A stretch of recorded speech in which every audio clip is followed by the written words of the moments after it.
তাহলে আপনি ধরেন যে রুকিয়া করার সময় জাদুর রুগীর রুকিয়া করতেছেন, আপনি বাংলায় বলার সময় অথবা কোনো আরবি বলার সময় রুগীর যেই কথাটার মধ্যে এফেক্টটা বেশি হবে, রুগীর এফেক্ট কিন্তু হবে ঘাড় ব্যথা, মাথা ব্যথা বা হাত পাকা পাকা পিঠা বিভিন্ন, ওই কথাটা বা ওই আয়াতটা বেশি বেশি পড়বেন।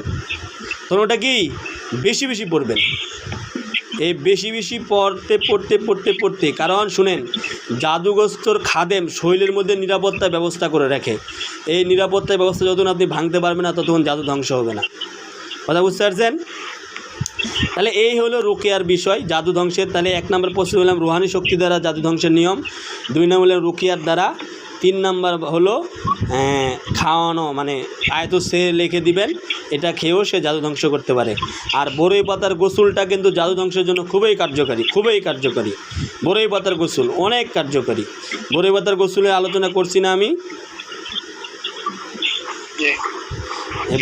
বরই পাতার গোসলটা আপনারা দিবেন, বরই পাতার গোসলটা দিবেন। আর কালকে ইনশাল্লাহ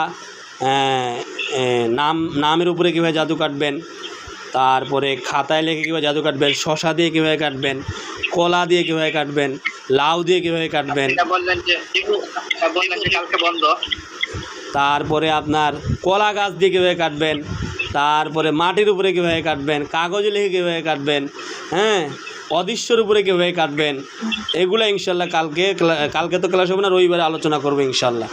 এখন মানে যত প্রসেস আপনারা দেখছেন মানে জাদু কাটার, সবগুলো আমি মেসেজ করে বললাম, সবগুলোই আমি আলোচনা করে দেব যে তারা কী প্রসেস অবলম্বন করে।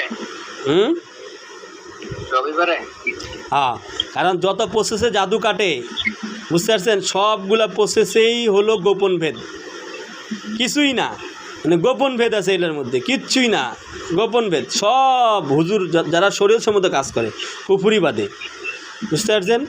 তাহলে ইনশাল্লাহ রবিবারে বাকি ক্লাস করব, সেহেরের বাকি। আর রুকিয়ার বিষয়টা আরও বিস্তারিত আলোচনা করব শেষে, রুকিয়ার বিষয়টা আরও বিস্তারিত আলোচনা করব। রুকিয়ার অনেক এফেক্ট আছে, রুকিয়া কেন কাজ হচ্ছে না, কাজ হচ্ছে কি, এই বিষয়গুলো শেষে ফিনিশিং আলোচনা করব। এখন বলে আপনারা আগামাথা খাই ফেলাবেন।